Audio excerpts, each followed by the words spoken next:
সকলকে শারদীয়ার প্রীতি এবং শুভেচ্ছা। হ্যালো পাগলু। দেখতে দেখতে আরেকটা বছর কিন্তু চলে এলো 2025, আর এইবারের পুজো কিন্তু আমরা দেখা শুরু করে দিয়েছি তৃতীয়া থেকে। তো দেখতেই পাচ্ছ কত সুন্দর মণ্ডপ কিন্তু তৈরি হচ্ছে, কিন্তু হ্যাঁ এখনো অবধি ফুল কমপ্লিট হয়নি, দেখতেই পাচ্ছ কাজ চলছে এখনো। তো মোটামুটি ষষ্ঠীতে হয়তো ফুল লুক পাওয়া যাবে। তো আমরা এখন যাচ্ছি পাতকাটায়, দেখতেই পাচ্ছ পাতকাটা কলোনি প্রত্যেকবারই একটা নতুনত্ব কিছু আনে, আর এখানে হয়তো স্বর্ণ মন্দির বানানো হচ্ছে, যা আমি বুঝলাম। তোমরাও দেখো এখানে কিন্তু ঠাকুরটা সবসময় খুব সুন্দর হয়, এবারও সুন্দর করেছে। আর বেশি বকবক করবো না, তোমরা মন দিয়ে পুরো প্যান্ডেলটা দেখে নাও এক নজরে।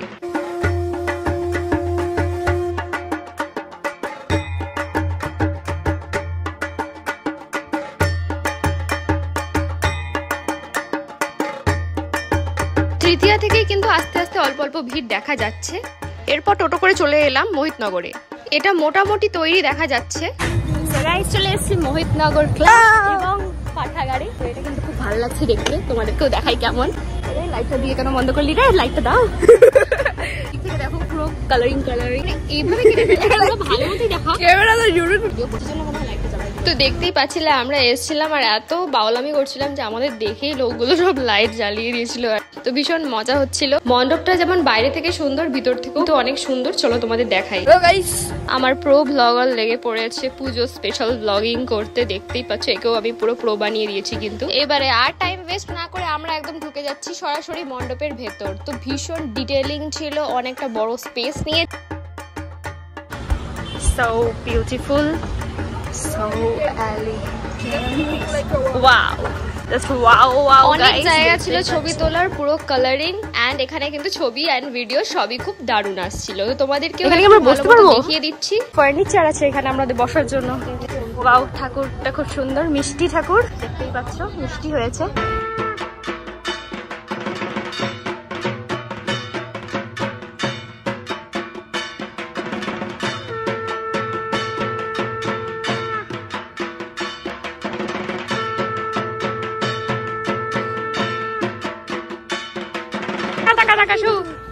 তো এখানে মন কিন্তু পুরো ফুরফুরে হয়ে গিয়েছিল, কারণ একদম এক্স্যাক্ট যেরকম আমরা চাচ্ছিলাম সেরকমই একটা মণ্ডপ পেয়েছি। তো এখানে তোমরা অবশ্যই আসবে। আমার পাতকাটা থেকেও কিন্তু এখানে বেশি ভালো লাগলো পুজোটা। এরপরে রাস্তার সজ্জা দেখতে দেখতে আমরা আসাম মোড়ের দিকে যাচ্ছিলাম। তো বেসিক্যালি সব জায়গায় অত আলো এখনো জ্বালানো হয়নি, বাট যখনই এক দুটো আলো সজ্জা আমরা দেখছি তখনই মন খুব ফুরফুরে হয়ে যাচ্ছে। অ্যান্ড দেখতেই পাচ্ছ এটা হলো আসাম মোড়ের পুজো, যেটা আগের বার হয়তো তিলোত্তমাকে নিয়ে করেছিল, আর এইবার দেখো থিমটা সিম্পলের মধ্যেই রেখেছে, বিশেষ আলোও জ্বালানো হয়নি। তো আমরা আর নামলাম না, টোটো থেকেই দেখলাম। আর রাস্তার এখানে সৌন্দর্যটা কিন্তু অসাধারণ। এইখানে যে সুন্দরভাবে রাস্তাটাকে আলোক দ্বারা কভার করা হয়েছে, এই জায়গাটা দেখতে ভীষণই ভালো লাগছিল, পুরো পুজো ভাইবস দিচ্ছিল।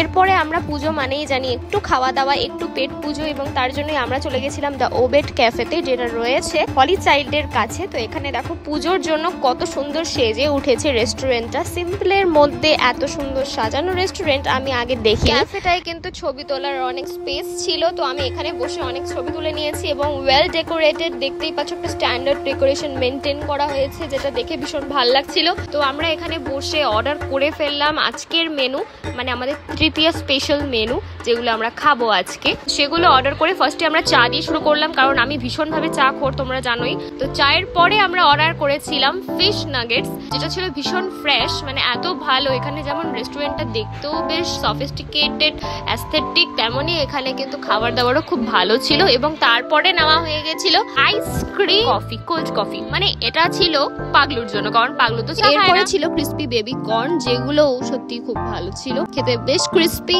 এন্ড খুব সুন্দর। পেট পুজো হলো। এরপরে চলে এলাম শহরতলি পুজো দেখতে, বাট ভীষণ সিম্পল এন্ড বাইরে থেকে দেখলাম আমরা। এরপরে আস্তে আস্তে আমরা চলে যাই আমাদের বাড়ির সামনের পুজো, মানে দিশারির পুজোতে, যেখানে অলমোস্ট ভালো ভিড় দেখা যাচ্ছে। তো এখানে দিশারিতে কি হয়, যখন মণ্ডপটা বানায় তখন অতটাও ভালো লাগে না, কিন্তু যখন কমপ্লিট হয় তখন কিন্তু একটা সত্যি ভালো লুকই দেয়। তো দিশারিটাও গুড, আমি বলবো ভালোই হয়েছে। তো তোমরাও দেখতে পারো দিশারির পুজোটাকে, আমি রিকমেন্ড করব। তো এখানে ভেতরে ঢুকতে দেওয়া হচ্ছে না এখনই। তো এখানে ঠাকুরকে একটু দেখা যাচ্ছে। তো দেখো খুব সুন্দর বানিয়েছে মায়ের মূর্তিটা।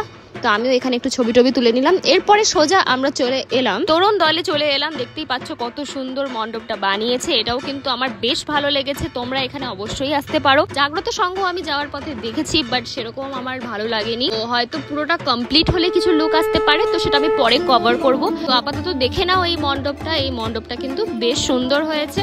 তো আমি আজকে যে সব মণ্ডপগুলো দেখলাম তাদের মধ্যে ওয়ান অফ কিন্তু বেস্ট বা গুড এটা। তাছাড়াও কিন্তু আমরা আরো ভালো ভালো মণ্ডপ তো দেখলামই, যেমন মোহিতনগর খুব ভালো লেগেছে আমার। সেকেন্ডলি এইটাও খুব ভালো, দিশারিটাও ভীষণ ভালো এবং পাতকাটাটাও বেশ ভালোই ছিল। তো আজকের এই পুজো মণ্ডপগুলো তোমাদের কেমন লাগলো জানিও। পুজো স্পেশাল আরো মজার মজার ব্লগ আসতে চলেছে, তাই এখনই চ্যানেলটিকে সাবস্ক্রাইব করে নিও। আর ভিডিওটা কেমন লাগলো কমেন্ট করে জানিও। টাটা।